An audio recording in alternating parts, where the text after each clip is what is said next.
Good morning po mga ka-blissful! Yay! Good morning! Gising na po ba ang lahat? Gising na, gising! Di po ba ang usapan natin ay maagang gumising para una sa blessing, mga ka-blissful? Ano po ang mga pinaggagawa sa umaga? Ang kulit ko and I'm so happy kasi nung pong pindutin ko yung telepono at tumawag po ako sa tita ko, hala, may mga bumabagsak pong, hindi po dollars, peso. And we're so happy about the money growing and the money, what do you call that? Sumasabog sa umaga. Be thankful and grateful po for everyone. Kahit saan po kayo nandoon, nasa Pilipinas, nasa ibang bansa, at ako po ay nandito sa kabilang panig ng mundo. And mag-good morning po ako sa inyong lahat, mga ka-blissful. Hayaan po nating ang blessing ay lumaganap. Dumami po ang pera. Pera. Bakit po ba ang pera ay powerful? Hindi ko nga po maintindihan kung bakit siya powerful. Kasi pag may pera ka, lahat na bibili mo, lahat na acquire mo, lahat nagiging sa iyo. Di ba? Huwag naman po natin gagawing ang pera ay Diyos na natin. Siyempre, ang buhay po natin is kailangan po ng pera. Pero, pera to the meaning na kung ano po yung kailangan natin, yun lang po ang ating kukunin. Di po ba? Parang na-overwhelm po ako sa kaligayahan po namin ng tita ko. Kasi akin nga pong, may pinindot po ako dito sa aking telepono. At tala sabi ko, bakit ang daming pera? Kala ko po ang aking napindot, kung paano ako gaganda. Yung pong, pero I don't know why. Pero dahil nga po yung pera ang laging nasa isip ko, paano ba ako gumawa ng pera? Sabi ko nga po sa aking dasal, turuan po ninyo ako, aking Panginoong Jesus, kung paano ko po gawing ang ginagawa ko ay maging ang equivalent ay pera. Kung yung pong aking lakas, yung pong aking araw, yung pong aking oras, ay ginugugol ko dito sa pag-aaral at sa pagpapalawak nitong aking ginagawang business to help people, for my personal development, to grow my self-esteem, for my personal financial knowledge. Talaga pong for me, it's a long journey. Yung marami pong pwedeng mangyari, mga ka-blissful. And for my kids, and yes, why do I do this business, di po ba? Yun ang top reason to win. Di ba? Pero para pong syempre wala naman pong mali, di po ba, dito sa aking mga ginawang why I'm doing this. The reason why. So, ang pangalawa ko pong reason is for my kids and to they have financial freedom. So, parang nasa isang bilog na yun yung aking laging naisip. Kaya po siguro yung money is pag nakita ko is ting, di ba? Tingining. So yeah, and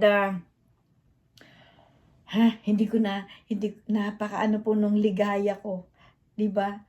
And today is December 4 na po dito, and diyan po ay December 5. If I'm not mistaken, yes, December 5 na po. Oh my God, it's Christmas. Wait a minute po. Kasi pupunta po ang aking aso dito sa aking court, sa aking table, at guguluhin po ako, mga ka-blissful. Kaya po sinasara ko yung pintuan ng kwarto na ito. So, yeah. Sabi po nila, wag syempre magkakaiba po tayo ng mga ginagawa sa buhay, ano po. Ang sabi po ng iba, wag daw pong sabihin kung ano yung mga plano mo sa buhay. Ang para po sa akin, kailangan isigaw ko to sa mundo. Kailangan ipaalam ko sa mga sa sanlibutan. Sanlibutan, para akong naging, who is that? I don't know.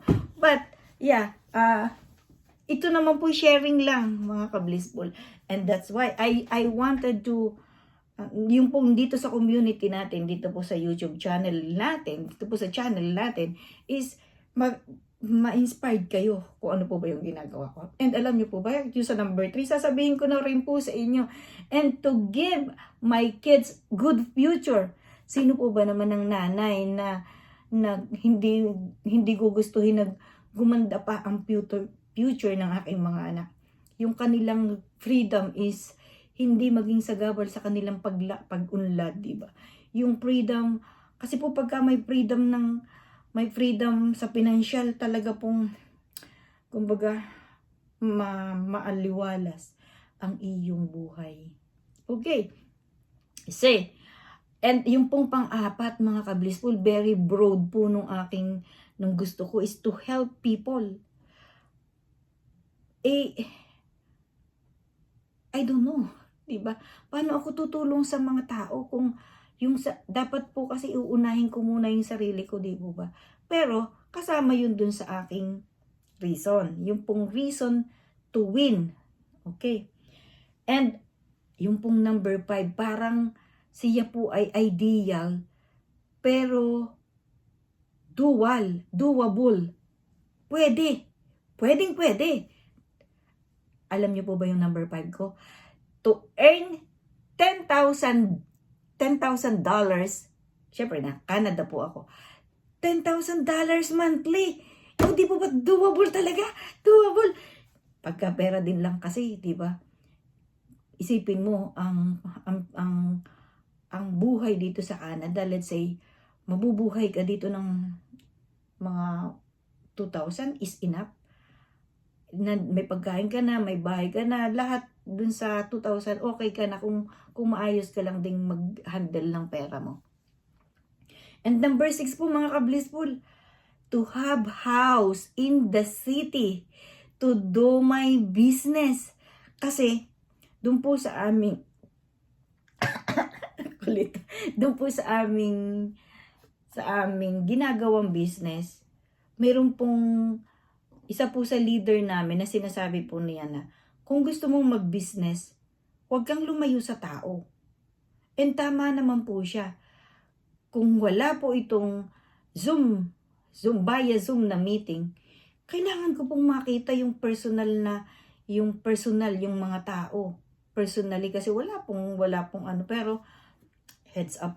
And salute po ako sa updating ng ating sa social media. So, nagamit po yung Zoom, kaya po, na kahit nandito lang ako sa aking lugar, nagkakaroon kami ng meeting. Biruin nyo, nandito ako sa Canada, pero ang mga ka-meeting ko nasa US, nasa city, kung saan sa panig ng Canada at US, na kaya po namin gawin yung business. Pero, syempre, iba pa rin po yung nagbi-business ka, nakasama mo yung mga kasama mong, kumbaga, ibig ko pong sabihin, yung personal.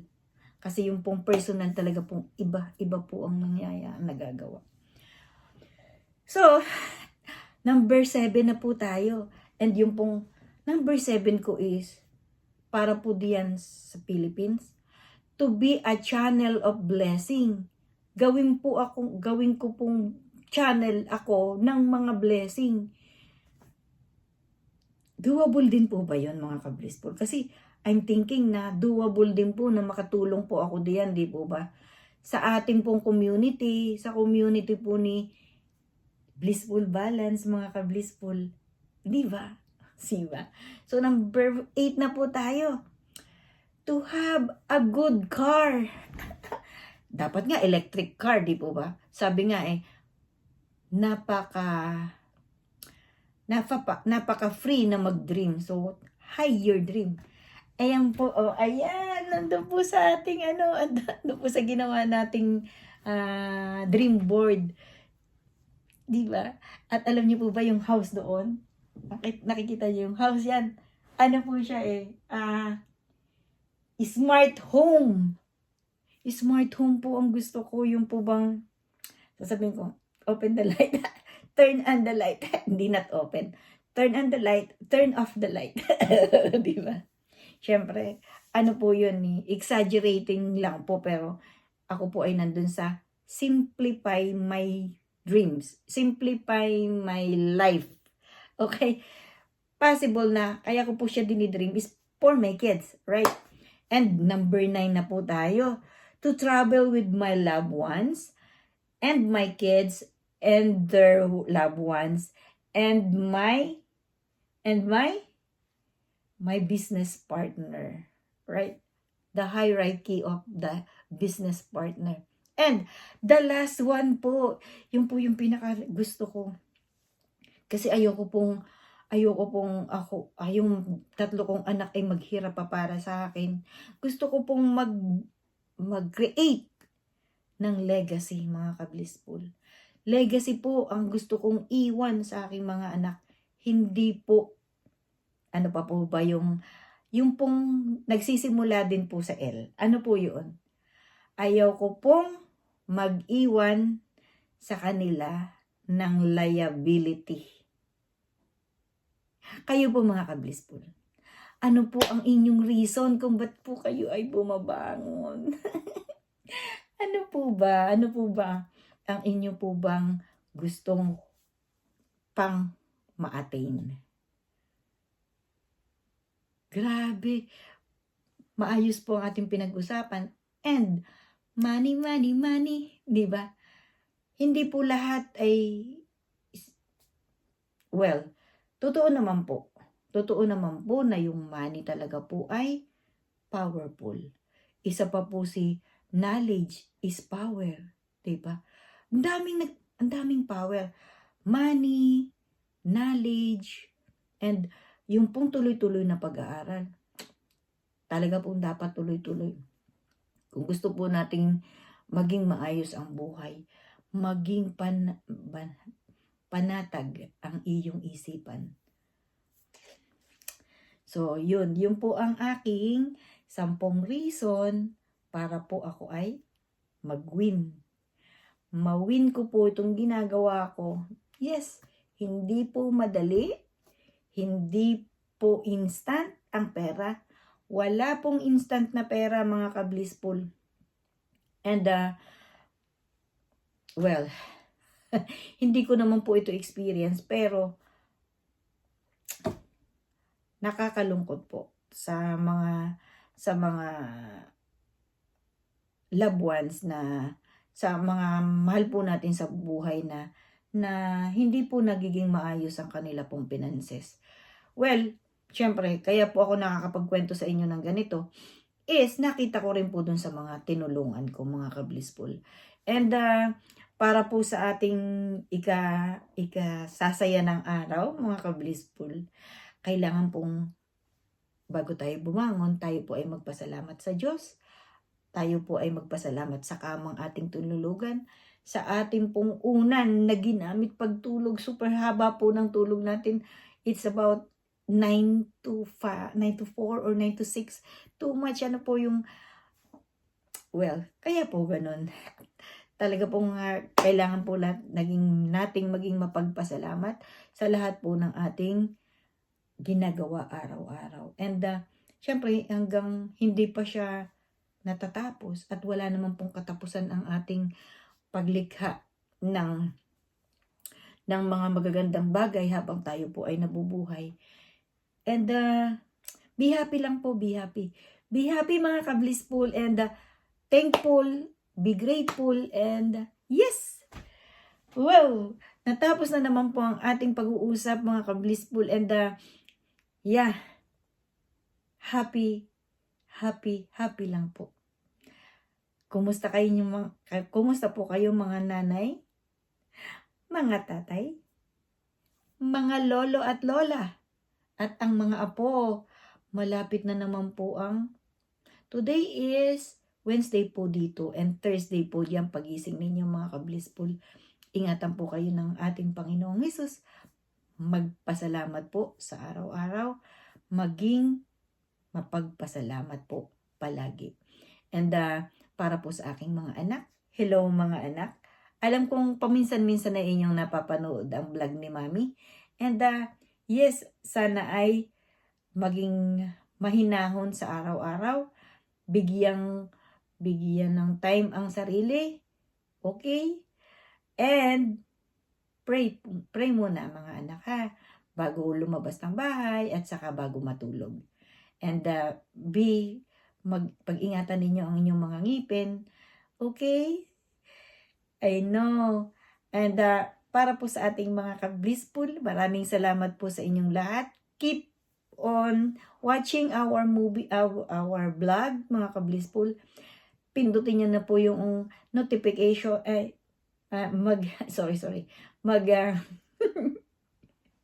Mag-subscribe na po tayong lahat. Kasi para po, at saka kung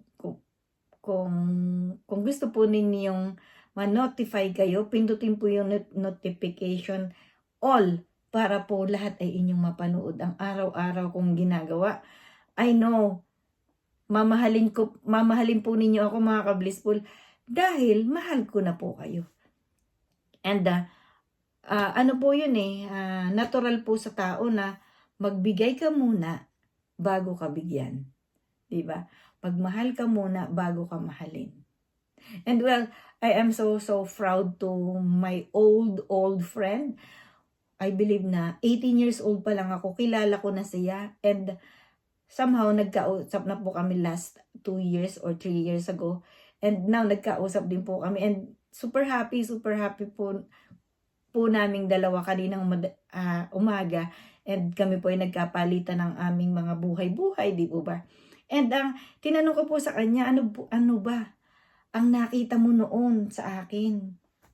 Alam niyo po ba, nakakataba ng puso kasi ang sabi po niya sa akin, hindi naman pareho naman tayo noon na nag-aaral pa. Ikaw lang noon ay nag-aaral at saka nagtatrabaho.